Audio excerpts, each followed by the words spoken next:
Hello students, स्वागत है आप सभी का आपके अपने चैनल गॉड क्लासेस पर। गॉड क्लासेस यानी मैथ्स बी एंड मस्ती भी। तो बच्चों, आज की जो क्लास है उसमें हम करने वाले हैं क्लासिकल डेफिनेशन ऑफ प्रोबेबिलिटीज। हम स्टार्ट करेंगे, फिर एक्सियोमेट्रिक अप्रोच तक चलेंगे और उसमें हम जानेंगे समझेंगे कि एक्सियोमेट्रिक अप्रोच हमें किस तरह से यूज़ करनी है, क्या इसका फ़ायदा है, odds in favour, odds in against, ये सब क्या होता है, क्या इसके मतलब होते हैं। साथ ही एक्सरसाइज 12.3 हम करने वाले हैं। तो इस पूरी वीडियो में बड़े ध्यान से समझे, बहुत इंपॉर्टेंट वीडियो है प्रोबेबिलिटी के हिसाब से। अगर हम देखें तो अभी तक आपने पढ़ा था इवेंट्स के बारे में, इवेंट्स क्या होते हैं, उनके टाइप्स क्या होती हैं, लेकिन अब हम पढ़ेंगे उनकी प्रोबेबिलिटीज़ के बारे में कि प्रोबेबिलिटी आपको किस तरीके से फाइंड करनी है। तो स्टार्ट करते हैं अपनी आज की क्लास। तो सबसे पहले अगर हम क्लासिकल डेफिनेशन ऑफ प्रोबेबिलिटी की बात करें, क्लासिकल डेफिनेशन ऑफ प्रोबेबिलिटी का मतलब क्या है? The probability of occurrence of the event A is defined as the ratio of the number of event favourable to A to the total number of event, denoting this by this.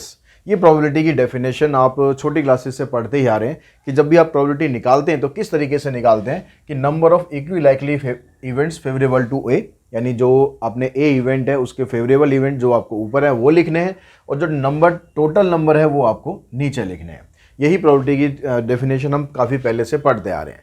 लेकिन इस definition के अंदर थोड़ा सा problem होती है। इस definition के अंदर क्या होता है, यहाँ पर कुछ डीमेरिट्स होते हैं, कुछ लिमिटेशंस होती हैं। क्या लिमिटेशंस होती हैं? कि it is applicable only when the total number of event is finite. जब टोटल नंबर ऑफ इवेंट जब फाइनाइट होते हैं तभी हम इसको लगा सकते हैं। It can be use only when the event are equally likely or equally probable. Equally likely event जब होते हैं तब आप इसमें लगा सकते हो इसको। This definition has only a limited field of application like coin tossing, dice throwing, drawing cards। इस तरह की जो क्वेश्चंस होते हैं उसमें हम ये वाली अप्रोच जो है ये हम लगा सकते हैं। इसके अलावा एक और अप्रोच होती है जिसको हम बोलते हैं एक्सियोमेट्रिक अप्रोच और modern definition of probability. Axiomatic approach का मतलब क्या है कि अगर यहाँ पर कहता है कि भाई एक हमारे पास सैम्पल स्पेस है, एक सैम्पल स्पेस है और ए उसका एक इवेंट है, तो जो ए इवेंट आएगा उसकी प्रोबेबिलिटी हमेशा ग्रेटर देन इक्वल्स टू 0 रहेगी। ठीक है, 1 से बड़ी तो हो ही नहीं सकती है, 1 से बड़ी तो हो ही नहीं सकती क्योंकि जो सैम्पल स्पेस को वो क्रॉस ही नहीं कर सकता। तो ए इस इवेंट है और उसकी जो प्रोबेबिलिटी आएगी वो ग्रेटर देन इक्वल्स टू 0 आएगी। और यहाँ पर दिया हुआ है for a is a subset और इक्वल्स टू सैम्पल स्पेस। जो सैम्पल स्पेस होता है पूरा, अगर हम पूरा का पूरा सैम्पल स्पेस ले तो उसकी प्रोबेबिलिटी हमेशा 1 के बराबर होती है। यानी अगर आपने कोई सैम्पल स्पेस लिया, जैसे डाइस है, डाइस में 1 2 3 4 5 6 इवेंट आ गए, पूरा सैम्पल स्पेस हो गया।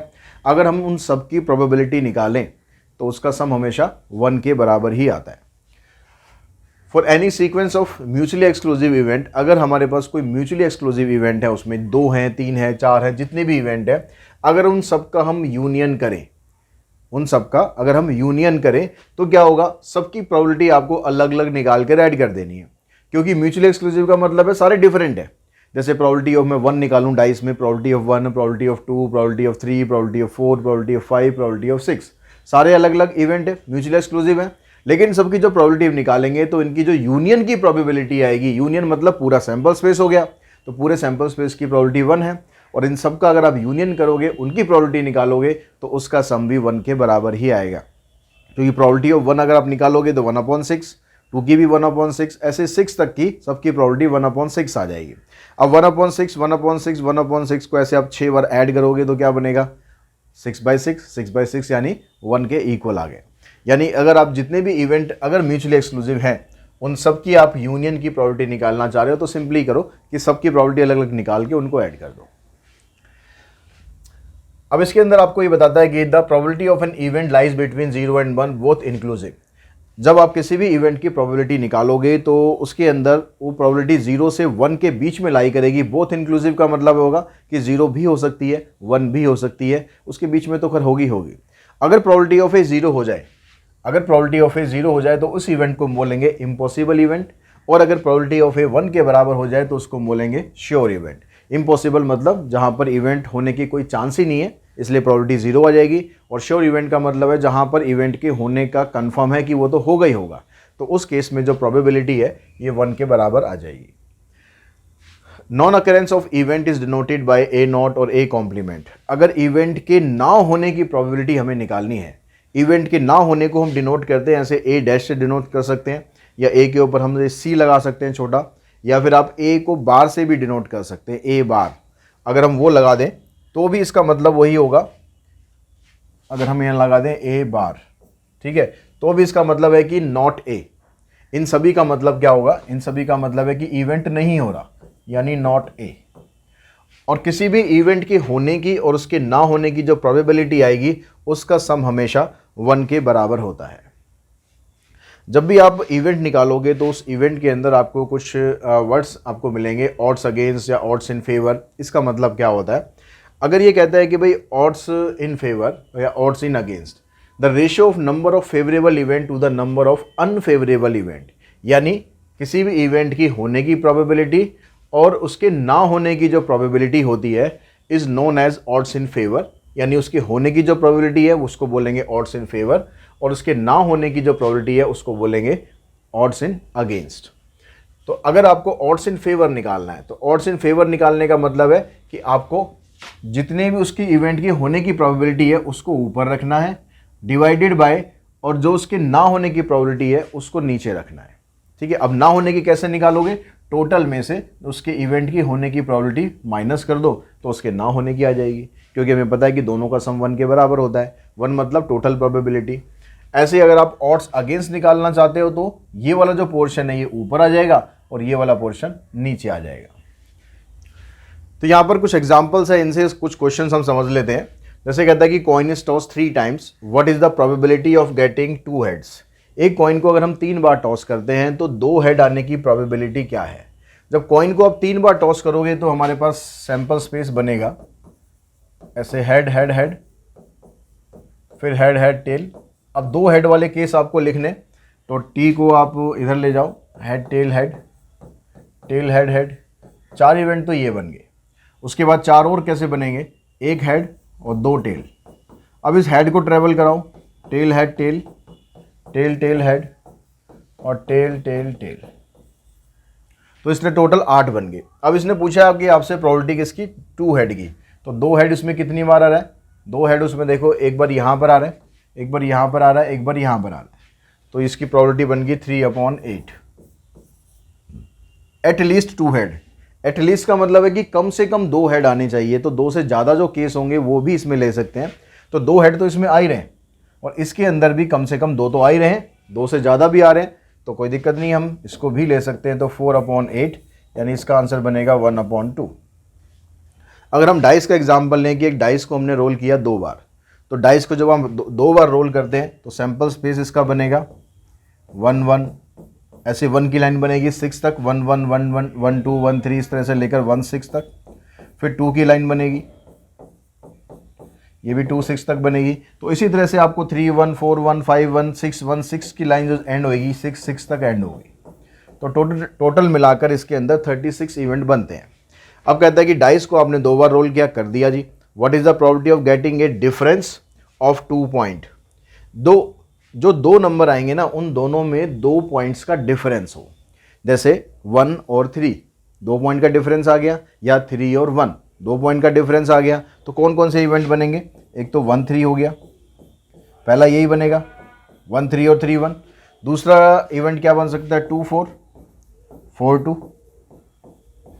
5 3 3 5, 2 6 6 4 2 6 नहीं बनेगा, 4 6 4 6 एंड 6 4। तो ये सारे इवेंट ऐसे जिसमें डिफरेंस 2 आ रहा, प्लस आ रहा है, माइनस आ रहा है, डजेंट मैटर, डिफरेंस देखना है बस आपको। तो 1 2 3 4 5 6 7 8 केस ऐसे हमारे पास हैं। तो इसकी प्रोबेबिलिटी आ जाएगी 8/36। 4 से इसे काट देंगे तो आंसर आ जाएगा 2/9।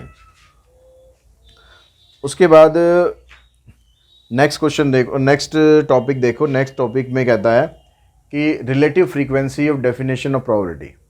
अब रिलेटिव फ्रीक्वेंसी का मतलब क्या है, इसके अंदर क्या आपको ये बताना चाह रहा है। कहता है कि दिस डेफिनेशन, यहाँ से देखो, this definition of probability was first developed by the British mathematics in connection with the survival probability of A group of people. Let us consider a random experiment repeated a very good number of time. मतलब ये मान लो कि आपके पास एक random experiment है जिसके अंदर आपको काफ़ी बार आपको पास n दिया हुआ है, मतलब टोटल नंबर ऑफ इवेंट जो है ना काफ़ी ज़्यादा बड़े दिए हुए हैं, से n, उसको हम मान लेते हैं कि n। An identical set of condition, we next assume that an event A occurs fa times। हम मान लेते हैं कि एक इवेंट है वहाँ पर ए, जो कि एफ ए बार वहाँ पर आ रहा है, मतलब 2 बार आ रहा है, 10 बार आ रहा है, 15 बार आ रहा है, तो उसको एफ ए की जो वैल्यू हमने मान ली। Then the limiting value of the ratio of F A to N, तो उसकी अगर हम लिमिटिंग वैल्यू निकालें, जैसे प्रोबेबिलिटी का फार्मूला हम लगाते हैं वैसे ही प्रोबेबिलिटी का फार्मूला लगाएंगे एफ ए अपॉन में एन, लेकिन यहाँ पर जो एन जो है ना काफ़ी बड़ा है, इसलिए हम यहाँ पर एक लिमिट अप्रोच कर देते हैं, limit n tends to infinity. बस इसमें यही है, और ज़्यादा ऐसा कुछ खास इसमें नहीं है। एन यहाँ पर लेकिन काफ़ी बड़ा होना चाहिए।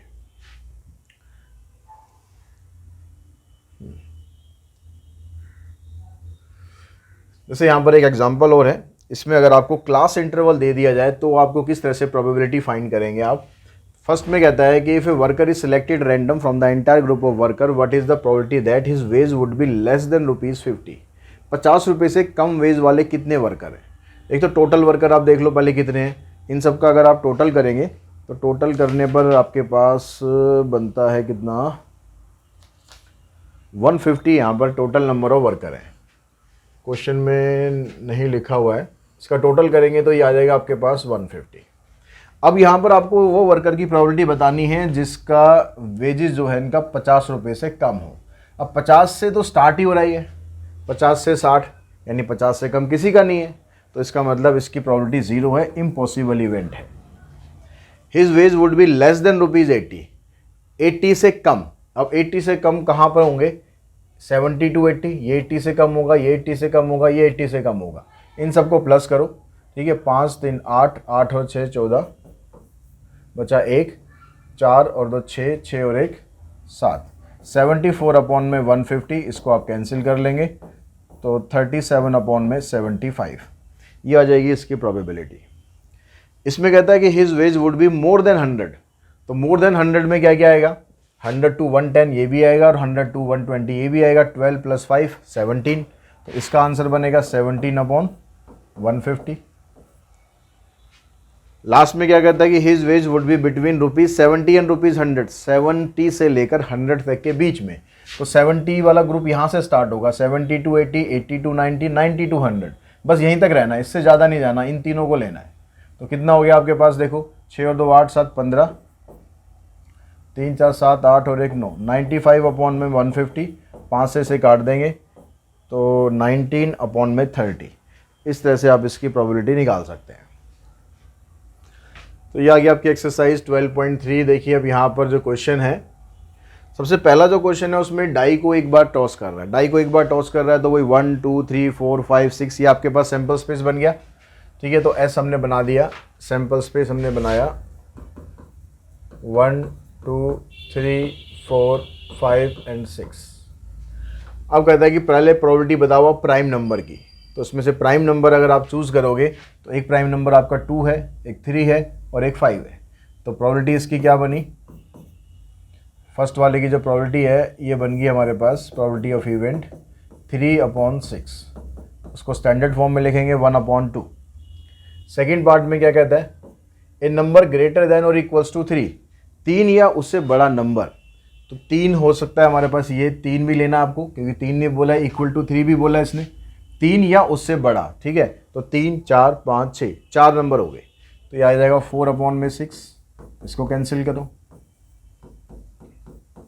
थर्ड पार्ट में कहता है नंबर लेस देन और इक्वल्स टू 1, 1 या उससे छोटा, तो 1 या उससे छोटा मतलब 1 तो लेना है, लेकिन उससे छोटा तो कोई है ही नहीं, तो इसका मतलब एक ही नंबर आएगा 1/6। ए नंबर ग्रेटर देन 6, 6 से बड़ा नंबर, 6 से बड़ा नंबर कोई नहीं है इसके अंदर, 6 से बड़ा कोई नंबर नहीं है, तो यानी इसकी प्रोबेबिलिटी बनेगी 0, इम्पॉसिबल इवेंट है ये। ए नंबर लेस देन 6, 6 से छोटा, 6 से छोटा नंबर में 6 को नहीं लेना है, 6 को नहीं लेना है, यानी बाकी के जो 5 नंबर है वो लेने हैं, तो प्रोबेबिलिटी बनेगी इसकी 5/6। उसके बाद नेक्स्ट क्वेश्चन पे चलते हैं, क्वेश्चन नंबर सेकंड क्वेश्चन आपको दिया हुआ इसमें कि card is drawn randomly from a well shuffled pack of 52 playing cards, तो what is the probability of drawing is the diamond. जब हम कार्ड्स निकालते हैं तो कार्ड्स के बारे में आपको पता होना चाहिए कि 52 कार्ड्स होते हैं, 26 ब्लैक 26 रेड, ठीक है। और उसके अलावा फिर उसमें जो ब्लैक कार्ड होते हैं, ब्लैक कार्ड के अंदर भी दो कैटेगरी होती है, एक स्पेड और एक क्या बोलते हैं उसे, क्लब। और अगर हम रेड कार्ड की बात करें तो एक डायमंड और एक हार्ट। तो 13 कार्ड हर एक के होते हैं। तो अब ये प्रॉबिलिटी आपसे पूछ रहा है डायमंड, तो डायमंड के कार्ड होते हैं 13, तो प्रॉबिलिटी बनेगी इसकी 13 अपॉन में 52। इसको कैंसिल कर देंगे तो 1/4। नॉट ए डायमंड, कह रहा डायमंड नहीं है, तो ये डायमंड की प्रॉबिलिटी निकाली थी, 1 में से इसको माइनस कर दो, 1 - 1/4, नॉट ए डायमंड आ गया।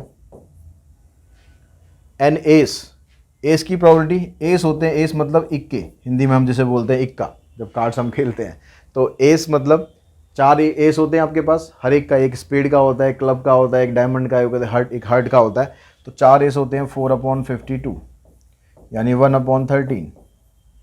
नेक्स्ट में बोलता है कि नॉट एन एस, तो 1 में से फिर इसको माइनस कर दो, एक एस नहीं है, तो ये आ गया 12/13। डायरेक्टली भी आप निकाल सकते हो, नॉट एन एस मतलब एस वाले कार्ड को छोड़ दो, बाकी बचे 48 कार्ड्स, तो 48/52 करोगे, काटोगे, यही आपके पास आ जाएगा। An ace of spade, spade का एस, तो एक ही कार्ड ऐसा होता है स्पेड में जो एस होता है, क्योंकि 13 कार्ड होते हैं अलग अलग, उसमें से एक कार्ड होता है स्पेड, तो 1/52। ब्लैक कार्ड 26 होते हैं, तो 26/52 यानी 1/2 आ गया। नॉट ए ब्लैक कार्ड 1/2 ही हो जाएगा, नॉट ए ब्लैक मतलब रेड कार्ड हो गए, तो वो भी आपके पास इतने ही होंगे, 1/2। ए 10 और ए स्पेड, मतलब या तो एक 10 आ जाए, 10 मतलब 10 नंबर का कार्ड आ जाए, या फिर स्पेड आ जाए। तो स्पेड के हमें पता है कि भाई स्पेड के 13 कार्ड होते हैं, लेकिन उन 13 के अंदर एक 10 ऑलरेडी इंक्लूड हो चुका है, बाकी जो 10 बचे, 3 10 और आ जाएंगे हमारे पास स्पेड के अलावा, एक क्लब का आ जाएगा, एक हार्ट का आएगा, एक डायमंड का आएगा। तो 13 कार्ड स्पेड के हो गए, एक 10 उसमें आ चुका है, और बाकी के 3 10 और हो गए, यानी 13 + 3 16/52। तो आंसर आ गया 4/13। 9 में कहता है कि पिक्चर कार्ड और ए स्पेड, पिक्चर कार्ड होते हैं जिनको हम फेस कार्ड भी बोलते हैं, हर एक कार्ड के अंदर 3 फेस कार्ड होते हैं या पिक्चर कार्ड होते हैं, एक किंग, एक क्वीन और एक जैक, ठीक है। तो टोटल मिला के 12 हो गए।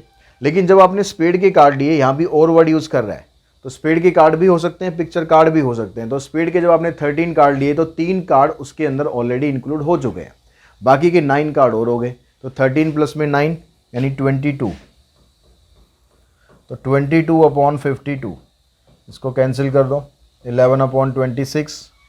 लास्ट में कहता है कि किंग और 9 ऑफ हार्ट और 3 ऑफ स्पेड, तो 3 तरह के कार्ड हैं, तीनों तरह के कार्ड आपको ऐड कर देने हैं।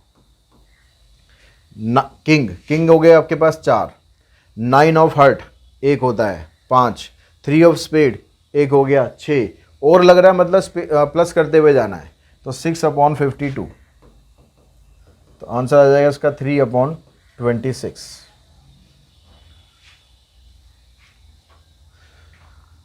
उसके बाद जो नेक्स्ट क्वेश्चन है आपके पास, नेक्स्ट क्वेश्चन में कहता है कि बैग है, उसके अंदर 9 डिस्क हैं, एक बैग है जिसके अंदर 9 डिस्क है, out of which 4 are red, 3 are blue and 2 are yellow. The disc are similarly in shape and size, एक जैसी हैं वो शेप और साइज में। तो रेड आपको डिस्क निकालनी है, तो रेड कितनी है 4, टोटल कितनी है 9, तो 4/9। ऐसे येलो की निकाल दो, ब्लू की निकाल दो, जितनी ब्लू की आएगी नॉट ब्लू में से -1 में से माइनस कर दो, या सीधा देख लो भाई नॉट ब्लू वाली कौन सी है, नॉट ब्लू वाली एक 4 ये हैं और 2 ये हैं, 6 हो गई, तो 6/9, उसको कैंसिल करके स्टैंडर्ड फॉर्म में लिखो। तो आई थिंक ये सब क्वेश्चन, थर्ड क्वेश्चन है, फोर्थ क्वेश्चन है, ये लोग आप लोग बड़े आराम से कर सकते हो, ठीक है। इसमें भी क्वेश्चन नंबर, अगर हम 6 की बात करें, तो 6 में कहता है कि एक फेयर कॉइन है जिसमें 1 मार्क हो रखा है एक फेस पर और दूसरे फेस पर 6 मार्क हो रखा है। मतलब यहाँ पर हेड और टेल नहीं लिखा हुआ है, एक तरफ 1 लिखा हुआ है, एक तरफ 6 लिखा हुआ है। अगर हम डाई को एंड ए फेयर डाई, उस कॉइन के अलावा एक डाई हमें टॉस करनी है, ठीक है, दोनों चीज़ हमें टॉस करनी है, तो पहले सैम्पल स्पेस बना लो। जब हमने कॉइन टॉस किया तो हेड टेल नहीं आएगा, कॉइन पर या तो 1 आएगा या 6 आएगा, तो 1 आ गया। उसके बाद हमने एक डाई रोल करनी है, तो डाई रोल करेंगे तो उस पर 1 भी आ सकता है, 2 भी आ सकता है, 3 भी आ सकता है, 4 भी आ सकता है, 5 भी आ सकता है, 6 भी आ सकता है, ऐसे हो सकता है। जब हमने कॉइन को टॉस किया तो दूसरी तरफ 6 लिखा हुआ है, तो 6 भी आ सकता है टेल की जगह पर। फिर उसके बाद डाई रोल करनी है, तो 6 1 6 2, इस तरह से 6 6 तक ये नंबर आ सकते हैं। तो ये तो बन गया इसका सैम्पल स्पेस। अब ये कह रहा है कि find the probability that sum of these number turn up is 3। आपको प्रोबेबिलिटी बतानी है जिनका सम 3 के बराबर आता है। तो सम 3 का बराबर कहाँ आ रहा है, देखो एक तो यहाँ पर आएगा और तो कहीं आ नहीं सकता, तो प्रोबेबिलिटी बनेगी इसकी फर्स्ट वाले की 1/12। ठीक है, दूसरे वाले की क्या बनेगी, सम कह रहा है कि 12 आना चाहिए, सम 12 यहाँ पर आएगा, इसके अलावा और कोई जगह ही नहीं है जहाँ पर सम 12 आ जाए, तो उसकी प्रोबेबिलिटी भी बनेगी 1/12। 7 में कहता है if the odds in favour of an event are 2-1। ये कहता है कि जो फेवर में, किसी इवेंट के फेवर में होने की रेशियो दे रखी है 2-1, मतलब होने के चांस 2 है, ना होने के चांस 1 है, तो टोटल चांस 3 हो गए। तो what is the probability of its happening, तो उसकी प्रोबेबिलिटी बतानी है। तो प्रोबेबिलिटी क्या कितनी बन जाएगी, उसके होने के चांस 2 हैं, टोटल चांस 3 हैं, तो प्रोबेबिलिटी बन गई इसकी 2/3।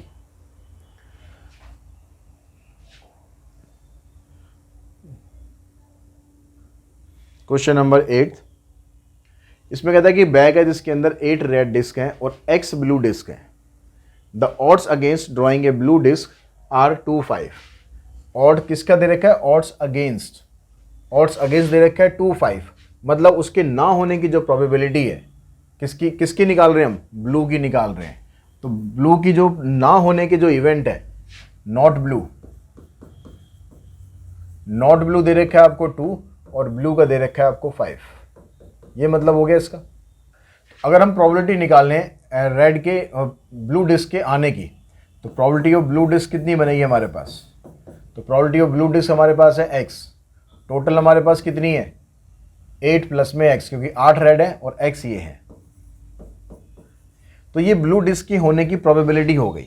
अगर हम यहाँ से निकालें तो ये नॉट ब्लू है और ये ब्लू है, मतलब हम x/8 + x को किसके बराबर रखेंगे, हम ऊपर ब्लू को ले रहे हैं तो ऊपर ब्लू रखेंगे और नीचे नॉट ब्लू रखेंगे, टोटल रखेंगे 5 और 2 7। तो इसको क्रॉस मल्टीप्लाई करो, 7x 5 8 जा 40 एंड 5x, इसको इधर लाओ, 7 - 5 2x आ गया इक्वल्स टू 40, तो x की वैल्यू आ गई 20, यानी इसके अंदर जो ब्लू डिस्क है वो 20 डिस्क थी। क्वेश्चन नंबर 9 में देखो, कहता है committee of 2 person is selected from the 2 man and 2 women. 2 man है और 2 वुमेन है, आपको एक कमेटी बनानी है जिसमें 2 लोगों को सिलेक्ट करना है। तो what is the probability that the committee will have, तो उस प्रोबेबिलिटी की आप वैल्यू कैसे निकालोगे। अब यहाँ से क्वेश्चन थोड़ा सा चेंज हुए हैं। अभी तक हम जितने भी क्वेश्चन कर रहे थे सभी में हम एक चीज़ निकाल रहे थे, एक बॉल निकाल रहे थे या फिर हम एक मार्बल निकाल रहे थे या एक कार्ड निकाल रहे थे, लेकिन यहाँ पर आपको 2 पर्सन निकालने हैं, मतलब 2 चीज़ें आपको निकालनी है। तो जब आप एक से ज़्यादा चीज़ें निकालोगे तो उसमें आप कंसेप्ट यूज़ करेंगे किसका, कॉम्बिनेशन का कंसेप्ट यूज़ करेंगे, क्योंकि हमें 2 लोग चाहिए। अब ये कह रहा है कि कमेटी में कह रहा है एक भी आदमी नहीं है, तो इसकी प्रोबेबिलिटी क्या बनेगी, अगर एक भी आदमी नहीं है तो मतलब दोनों के दोनों वुमेन है। तो वुमेन है कितनी, 2 वुमेन है, तो उन 2 वुमेन में से दोनों की दोनों वुमेन आपको चूज़ करनी है। टोटल चूज़ करने के लिए आपके पास 4 लोग थे, 4 में से कमेटी में आपने 2 को ही चूज़ करना है। इसको सॉल्व करेंगे, 2c2 1 के बराबर होता है, कॉम्बिनेशन चैप्टर आपको अच्छी तरह से आता ही होगा। 4c2 को सॉल्व करेंगे तो ये आ जाएगा 6, तो प्रोबेबिलिटी आ जाएगी इसकी 1/6। कॉम्बिनेशन का फार्मूला लगाना है, परमुटेशन कॉम्बिनेशन में आपने सीखा होगा, जिसको नहीं आता परमुटेशन कॉम्बिनेशन पहले वो वाली सीरीज़ देख लो, उसको समझ लो, क्योंकि इसमें आपको कॉम्बिनेशन अब आगे लगभग हर क्वेश्चन में करना ही पड़ेगा। तो इसका जो आंसर आ जाएगा आपका 9th का फर्स्ट पार्ट का 1/6। यहाँ पर कहता है 1 मैन का मतलब है कि भाई एक मैन होगी, 2 मैन थे उसमें से एक मैन ले लिया, लेकिन कमेटी में 2 लोगों को चूज़ करना ज़रूरी है। तो एक मैन है तो एक वुमेन होगी, वुमेन भी 2 थी, उसमें से एक चूज़ कर ली, डिवाइडेड रहेगा 4c2, तो ये 2 आ जाएगा, ये 2 आ जाएगा, 4/6 कैंसिल करोगे तो 2/3 आंसर आ जाएगा। 2 मैन, जैसे आपने 2 मैन में किया था कि 2 वुमेन चूज़ करी थी, यहाँ पर 2 मैन चूज़ करने, मैन 2 हैं, 2 के 2 आप चूज़ कर लेंगे, 4c2, इसका भी आंसर आ जाएगा 1/6।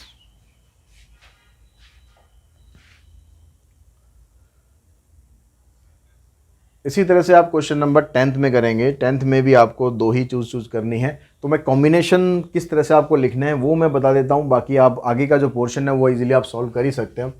कि आपको 2 बॉल निकालनी है, 5 वाइट बॉल है और 7 ब्लैक बॉल है। तो what is the probability that both balls are white. 5 white ball है, 5 में से आपको 2 बॉल वाइट चूज करनी है। टोटल आपके पास 12 बॉल है, 12 में से दोनों आपको 2 बॉल आपको चूज करनी है। इसको सिंप्लीफाई करो, इसका आंसर आ जाए। तो इसके सेकंड पार्ट में देखते हैं। सेकंड में कहता है कि 1 ball is white and other is black. एक बॉल वाइट है और एक ब्लैक है। तो मान लो एक आपने वाइट बॉल निकाल ली तो 5C1, और एक बॉल आपने ब्लैक निकाल ली 7C1। बॉल तो 2 ही निकालनी है, ठीक है। तो उसने भाई एक बोला है कि भाई एक वाइट हो और एक ब्लैक हो, किसी भी ऑर्डर में निकाल लो, डजेंट मैटर। तो 5C1 और 7C1 आ गया। नीचे आ गया आपके पास टोटल 12 बॉल है, 12C2। इस 5C1 को सॉल्व करोगे 5 आएगा, 7C1 को सॉल्व करोगे 7 आएगा, और 12C2 को सॉल्व करेंगे तो ये बनेगा 12 इंटू में 11 डिवाइडेड बाई 2 यानी 66। तो आंसर आया 35 अपॉन में 66।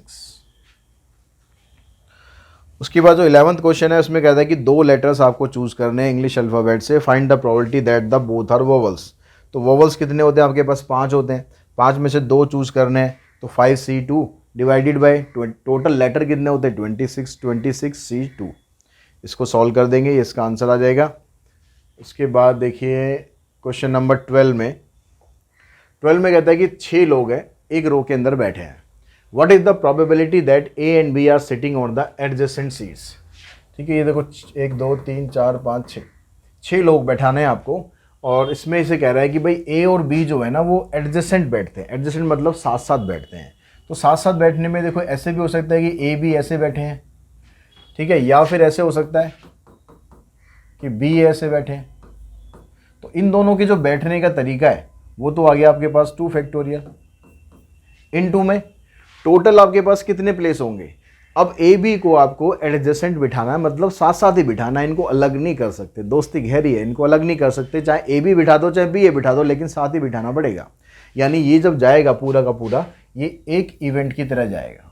तो एक ये 2 3 4 5, 1 2 3 4 5 7 लिख दिए हमने यहाँ पर, ये वाला मत लो, ठीक है। टोटल 6 प्लेस हो गए। तो एक प्लेस इनका मानेंगे 1 2 3 4 5, यानी टोटल हमारे पास 5 प्लेस है जो हमें फिल करने हैं। तो यहाँ पर आ जाएगा 5 फैक्टोरियल। ये 2 फैक्टोरियल किसका आया? या तो आप ए बी बिठाओ या बी ए बिठाओ, 2 अलग अलग तरीके से हो सकता है। बाकी बिठाने आपको 6 के 6 लोग हैं, तो लेकिन इसको हम एक लेटर की तरह ट्रीट करेंगे। 1 2 3 4 5 डिवाइडेड बाय टोटल है कितने आपके पास? 6 प्लेस हैं, तो डिवाइडेड बाय 6 फैक्टोरियल। इसको सिंप्लीफाई करो तो यह आ जाएगा 2 5 फैक्टोरियल, नीचे आ जाएगा 6 इंटू 5 फैक्टोरियल। ये कैंसिल, ये भी कैंसिल, आंसर आ गया इसका 1/3। क्वेश्चन नंबर 13 में कहता है कि डाई है, उसके 2 फेस हैं। एक फेस पर with number 1, 1 face with number 3। ये कह रहा है कि एक डाई है जिसके 2 फेस पर 2 जगह पर नंबर 1 लिखा हुआ है। एक फेस है जिस पर नंबर 3 लिखा हुआ है, और 3 फेस हैं जिस पर नंबर 2 लिखा हुआ है। इस तरीके से है। तो आपको प्रोबेबिलिटी बतानी है 2 की। अब 2 देखो कितनी जगह लिखा हुआ है, 2 कितनी जगह लिखा हुआ है? नंबर 2 लिखा हुआ है 3 जगह पर। तो प्रोबेबिलिटी बनेगी इसकी 3/6, यानी 1/2। 1 और 3, 1 कितनी बार लिखा हुआ है? 2 जगह लिखा हुआ है। 3 कितनी जगह लिखा हुआ है? 1 बार लिखा हुआ है। तो 2 + 1 यानी 3 हो गया टोटल। तो ये भी 3/6, नॉट 3 यानी 3 नहीं लिखा हुआ है। तो 3 लिखा कितनी जगह है? 3 लिखा हुआ है एक जगह पर, यानी 3 नहीं लिखा हुआ है ऐसी जगह 5 है। तो इसकी प्रोबेबिलिटी बन गई 5/6।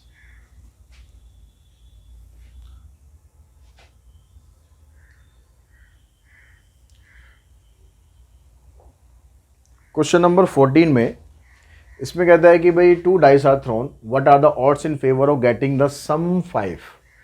ऑड्स इन फेवर आपको बताना है, मतलब प्रोबेबिलिटी नहीं बतानी है, उसकी रेशो बतानी है फेवर की और नॉन फेवर की, यानी अगेंस्ट की। तो आप ये देखो कि सम उसका 5 कितनी जगह आता है। सम जो 5 आएगा, एक तो आ गया हमारे पास 1 4 पे आ जाएगा, एक 1 4 पे आएगा और एक 2 3 पे आएगा, और फिर दूसरा 3 2 और 4 1। यानी 4 जगह ऐसी हैं जहाँ पर सम उसका कितना आएगा, 5 आएगा। तो ये तो हो गए ऑड्स इन फेवर।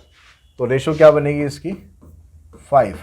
बाकी कितने रह गए टोटल? जब हम डाइस को जब 2 बार फेंकते हैं तो टोटल 36 होते हैं। 36 में से 4 तो ये हो गए, यानी बाकी बच गए 32। तो 32 आ जाएगा, सॉरी ये 5 नहीं है, 4 है, यहाँ पर 5 लिख दिया, 4 है ये। तो टोटल बचेंगे आपके पास 32। तो इसको कैंसिल करो तो आगे रेशो 1/8, यानी ऑड्स इन फेवर जो है वो 1/8 आ गया। यानी एक चांस ऐसा है इन कंपेरिजन टू 8 जहाँ पर सम हमारे पास 5 आ रहा है। What are the odds against? अब आपको अगेंस्ट लिखना है, यानी अगेंस्ट वाला आपको ऊपर लिखना है। What are the odds against getting the sum 67? 67 तो नहीं होना चाहिए, चेक करो एक बार। सम 6, यहाँ पर खाली 6 है। तो सम 6 कहाँ पर आ रहा है देखो, एक तो 1 5 आ जाएगा और एक 5 1, और इसके अलावा 2 4 4 2 और 3 3। तो 5 जगह ऐसी है जहाँ पर सम उसका 6 के बराबर आ रहा है। तो हमें क्या करना है, हमें ऊपर लिखना है अगेंस्ट, और अगेंस्ट वाले ऊपर लिखने हैं। तो बाकी कितने बचेंगे वहाँ पर, 36 में से 5 ही हटा दो, बाकी बचे 31। तो 31 आपको लिखना है ऊपर, क्योंकि अगेंस्ट की पूछ रहा है आपसे। तो 31 ऊपर, और जो फेवर वाले हैं उनको लिखना है आपको नीचे। तो 31 रेशो 5, ये हमारा आंसर आ जाएगा।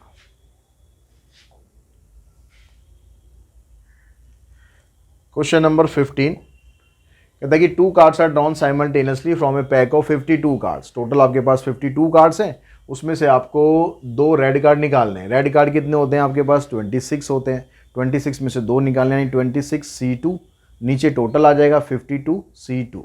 उसको सॉल्व कर देंगे। रेड पिक्चर, जो पिक्चर कार्ड होते हैं टोटल 12 होते हैं, 6 रेड होते हैं, 6 ब्लैक होते हैं। तो आपको रेड पिक्चर कार्ड निकालने, यानी 6 C2, नीचे टोटल रहेगा 52 C2। सिंप्लीफाई आप कर देंगे, आराम से हो जाएगा। यहाँ कहता है in a lottery a person choose 6 different numbers at random from 1 to 20। 1 से लेकर 20 तक नंबर लिखे हुए हैं लॉटरी पर, उसमें से हमें 6 नंबर चूज करने हैं। And if these 6 number match with the 6 number already fix by the lottery committee. अब वो जो 6 नंबर आपने चूज करे हैं, वो 6 नंबर लॉटरी कमेटी के नंबर से मैच हो गए। तो आपको बताना है कि what is the probability of winning the prize in the game. तो प्राइज जीतने की प्रोबेबिलिटी क्या है? तो जो विनिंग टिकट होगा, जो प्रोबेबिलिटी ऑफ विनिंग टिकट होगा, या नंबर ऑफ विनिंग टिकट जो होगा, वो हम क्या लेंगे, नंबर ऑफ विनिंग टिकट। जो आपने 6 नंबर पिक कर लिए उसमें से, उन्हीं 6 में से ही कोई होगा। मतलब नंबर उसमें आगे पीछे हो कोई दिक्कत नहीं है। जैसे 1 2 3 4 5 6 है, तो अगर आप नंबर ऐसे बना दो 6 5 3 4 2 1, इस तरह बना दो, या वैसे बना दो 1 3 5 4 2 4 6, मतलब नंबर वही 6 ही होंगे। तो जो विनिंग टिकट होगा वो कैसे कैसे बन सकता है, जो पहला प्लेस पर है उन 6 में से कोई सा भी नंबर आ जाए, यानी 6। फिर बचे हमारे पास 5 प्लेस, उन 5 में से कोई सा भी नंबर आ जाए। जरूरी नहीं कि 6 ही रखना है यहाँ पर, इन 6 ऑप्शन में से कोई सा भी नंबर आ जाए। फिर ऐसे यहाँ पर 5 में से कोई आ जाए, 4 3 2 1। जो भी विनिंग टिकट बनेगा वो इसके कॉम्बिनेशन से बनेगा। यानी कितने विनिंग टिकट बनेंगे, इनको मल्टीप्लाई कर देंगे तो इतने विनिंग टिकट पॉसिबल है। अब उसमें से टोटल नंबर ऑफ टिकट कितने हैं, टोटल टिकट उन्होंने कितनी बनाई है, उन्होंने 1 से लेकर 20 नंबर तक का यूज़ किया है, लेकिन प्लेस तो 6 ही रखे हैं ना। तो जो पहला प्लेस आएगा उस पर 20 में से कोई भी ऑप्शन हो सकता है। अगले प्लेस के लिए 19, फिर 18, फिर 17, फिर 16, फिर 15। तो इस तरह से कोई से भी 6 नंबर उन्होंने चूज़ करके टोटल नंबर ऑफ टिकट बना दिए। अब हमें बताना है probability of winning the prize, probability of winning the prize. तो ये जो 6 फैक्टोरियल आ रहा है ना ऊपर, इसको तो ऊपर लिखो,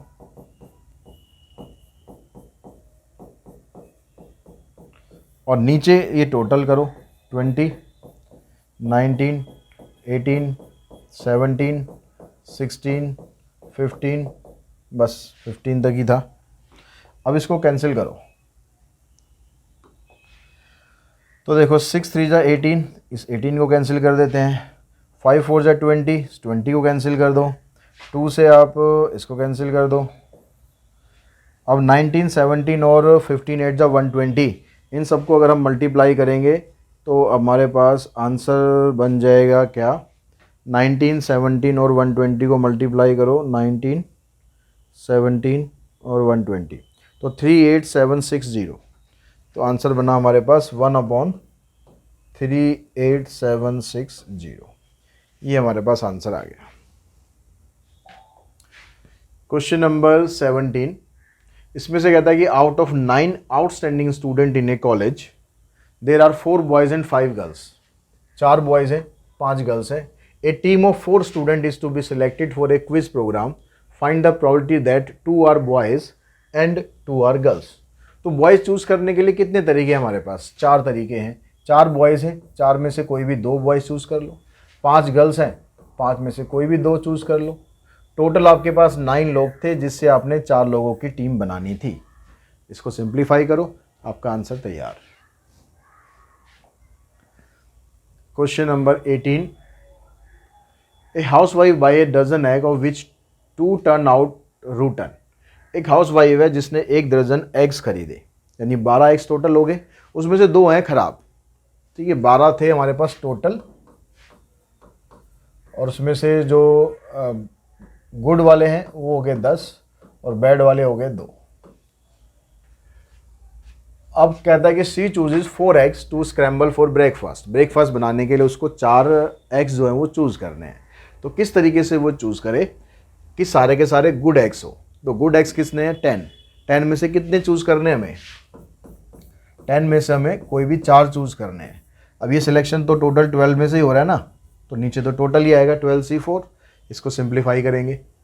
सेकंड पार्ट में 3 गुड, 3 तो गुड लेने यानी 10C3, और 1 बैड वाला लेना है। बैड वाले कितने थे, 2 थे, उसमें से 1 लेना है।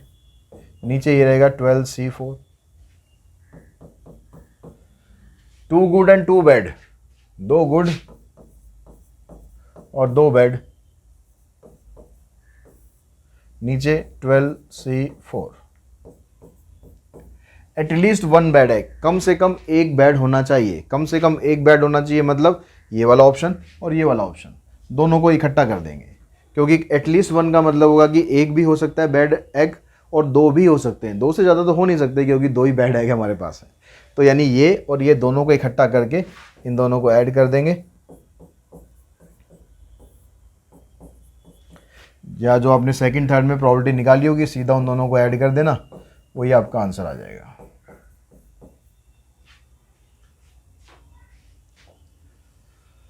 क्वेश्चन नंबर 19 कहता है in a relay race there are 6 team ABCDEF। 6 team है हमारे पास।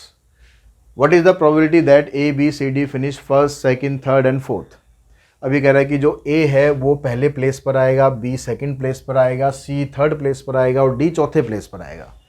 तो इनकी पोजीशन तो ऑलरेडी डिसाइडेड है, पहले से फिक्स है कि A यहाँ आएगा, B यहाँ आएगा, C यहाँ आएगा, D यहाँ आएगा, रहेगा बेचारे E और F। अब उन दोनों में लड़ाई होनी है कि कौन सा कहाँ पर आएगा। पहले 4 तो फिक्स हो गए, ठीक है, फिक्सिंग हो चुकी है, मैच फिक्सिंग हो चुकी है। तो प्रोबेबिलिटी क्या बनेगी इसकी, पहले प्लेस पर कोई ऑप्शन नहीं, मतलब एक ऑप्शन है A आएगा ही आएगा, ठीक है, पहले प्लेस का कोई ऑप्शन नहीं। दूसरे प्लेस का B है, फिक्स है। तीसरे प्लेस का फिक्स है। चौथे प्लेस का फिक्स है। पाँचवें छठे प्लेस का फिक्स नहीं है। तो पाँचवें पे अब 2 जने लड़ रहे हैं, E और F, कि वो पाँचवें पर आएंगे। तो यानी यहाँ पर हमारे पास 2 ऑप्शन बनेंगे, या तो E आएगा या F आएगा। जो बचेगा वो लास्ट प्लेस पे चला जाएगा। तो इस तरह से ये टोटल पॉसिबिलिटी तो ये बनेगी। और नीचे टोटल क्या आएगा, टोटल आपके पास 6 लोग हैं और 6 ही प्लेस है, यानी 6 फैक्टोरियल।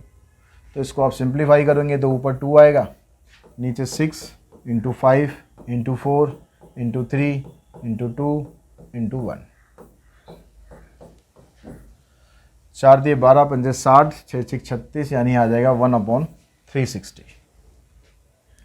उसके बाद नीचे देखिए तो सेकंड पार्ट है, उसमें कहता है कि what is the probability that ABCD are the first 4 to finish. अब यहाँ पर थोड़ा सा फिक्सिंग जो है ना कम हो गई। यहाँ पर ये तो है कि पहले 4 इन्हीं में से आएंगे, लेकिन ये फिक्स नहीं है कि पहले कौन सा आएगा। पाँचवा E और F तो अभी भी बेचारे 5वें और 6ठे पर ही आएंगे, लेकिन पहले 4 में भी अब लड़ाई है कि पहले 4 में कौन सा आएगा। आना इन 4 में से ही है। तो इसका मतलब जो पहला प्लेस है उस पर हमारे पास 4 ऑप्शन है, ABCD में से कोई भी आ सकता है। फिर दूसरे प्लेस के लिए हमारे पास 3 ऑप्शन रह जाएंगे, जो फर्स्ट आएगा वो सेकंड तो आएगा नहीं। फिर अगले प्लेस के लिए 2 ऑप्शन रह जाएंगे, फिर 1 रह जाएगा। 5वें छठे के लिए फिर सेम यही रहेगा, 2 और 1, नीचे यही रहेगा। तो इसको अब सॉल्व करो। 4, अगर मैं ये 4 3 2 1 को सीधा 4 फैक्टोरियल लिख दूँ तो क्या दिक्कत है? बात तो एक ही है, तो मैं पूरा नहीं लिखना पड़ेगा। इनटू में 2, नीचे आ जाएगा 6 इंटू 5 इंटू 4 फैक्टोरियल, ये कैंसिल, 2 से ये कैंसिल, आंसर आ जाएगा 1/50। तो इसी क्वेश्चन के साथ ही जो एक्सरसाइज है आपकी वो फिनिश होती है, और आप अपनी एक्सरसाइज को इसको कंप्लीट कर सकते हैं इस वीडियो के थ्रू। और कोई क्वेश्चन में अगर प्रॉब्लम है या किसी कंसेप्ट में प्रॉब्लम है तो कमेंट बॉक्स में कमेंट कर सकते हैं। कोशिश करूँगा कि आपकी वो प्रॉब्लम भी रिजॉल्व हो सके। आज की इस वीडियो में इतना ही। Thanks to all of you.